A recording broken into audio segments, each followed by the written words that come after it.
Hello friends, आज मैं आपके साथ एक नई रेसिपी शेयर करूंगी जो आप कभी भी बना सकते हैं और अपने बच्चों को लंच बॉक्स में भी दे सकते हैं। तो मैं बना रही हूँ यहाँ पे सूजी बॉल्स। तो मैंने यहाँ पे एक पैन में पानी लिया है, उसमें डालेंगे थोड़ा सा जीरा, चिली फ्लेक्स, थोड़े सा हरी मिर्च और डालेंगे उसमें 1 कप के करीब सूजी और अच्छी तरह से मिक्स कर देंगे।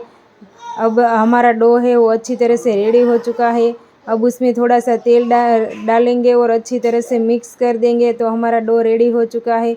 अब मैंने यहाँ पे उबले हुए मटर लिए हैं और यहाँ पे थोड़ी सी सेव ली है। आप कोई भी भुजिया ले सकते हैं और अच्छी तरह से मैश कर देंगे। अब डालेंगे उसमें कश्मीरी लाल मिर्च पाउडर, धनिया पाउडर और थोड़ा सा काली मिर्च पाउडर और डालेंगे थोड़ी सी सौंफ और हरा धनिया और अच्छी तरह से मिक्स कर देंगे। आप मेरी चैनल पे नए हो तो मेरी चैनल को सब्सक्राइब कीजिए और मेरे पेज को लाइक और फॉलो कीजिए। अब नमक डालकर उससे अच्छी तरह से मिक्स कर देंगे। अब हमारे जो डो है उसमें छोटी छोटी लुइयाँ तोड़ेंगे और अच्छी तरह से कटोरी का शेप देंगे और हमारा जो स्टफिंग है ना वो स्टफिंग बीच में रखेंगे और बॉल्स बनाएंगे। अब मैं यहाँ पे अपम पैन लिया है।